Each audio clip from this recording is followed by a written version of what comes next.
રાહુલ ગાંધીને આજે એનું નિવેદન છે એ સ્પષ્ટપણે બતાવે છે કે કોંગ્રેસની મથરાવટી મેલી છે. આજ દિન સુધીમાં રાજા મહારાજાઓ માટેની આ પ્રકારની ટિપ્પણી કરીને કોંગ્રેસની માનસિકતા એમણે ખરા અર્થમાં લોકોની સામે ઉજાગર કરી છે.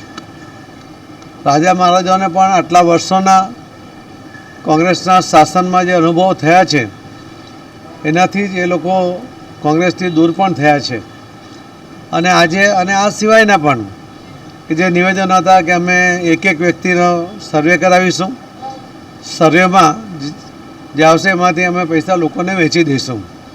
કોઈ વ્યક્તિ પોતે મહેનત કરે, રાત દિવસ મહેનત કરીને પોતાના માટે અને પોતાના સંતાનો માટે કોઈ બચત કરે અને એ બચત તમે જેને બિનઅધિકૃત લોકોને વેચી દેવાની વાત કરો, લઘુમતીને વેચી દેવાની વાત કરો, જે મુસ્લિમોને વેચી દેવાની વાત કરો, જે ઘૂસપેઠિયાઓ છે એમને વેચી દેવાની વાત કરો, એ તો સરાસર અન્યાય છે.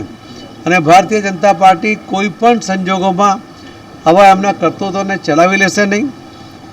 જે હમણાં એમણે રાજા મહારાજાઓ માટેનું પણ જે વાત કરી જેમાં પણ એમણે સ્પષ્ટ કબૂલ કર્યું છે કે અમે એમની ભૂમિ લઈ લીધી, એટલે એમની જમીનો લઈ લીધી, એમની મિલકતો લઈ લીધી. આ લઈ લેવાનું, હડપ કરવાનું આ કામ કોંગ્રેસ વર્ષોથી કરતી આવી છે અને ફરીથી આજે એ સ્પષ્ટ થયું છે.